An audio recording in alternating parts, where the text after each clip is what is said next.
Okay, una sa lahat, magandang gabi. Ito nga pala yung day 2, no?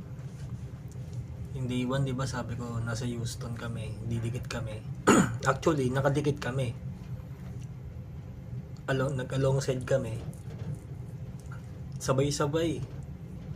May audit, may bunker barge, may provision. So, alang nangyari, may nauna kasi sa amin sa terminal. So, after 1500 balita is mag-start na kami mag-loading. So, wala nangyari. Ang nangyari, dumikit yung bunker barge at meron kaming nasagap na balita mula sa terminal na wala na daw, yun sabi wala daw laman yung tangke ng LNG. So ngayon, ang plano is kunin na lang namin yung mga provision, magland ng garbage. Grabe, pukpukan.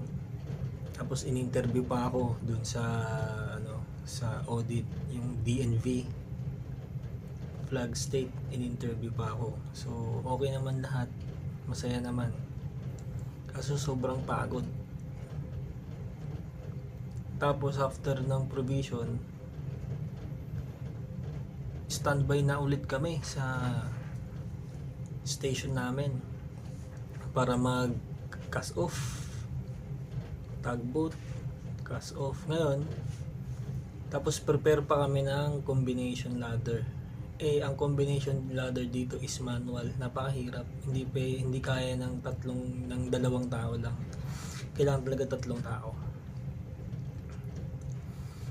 Ngayon, underway na kami, papunta na kami sa anchorage. Mayroong piloto. Naka-prepare na yung port side na combination.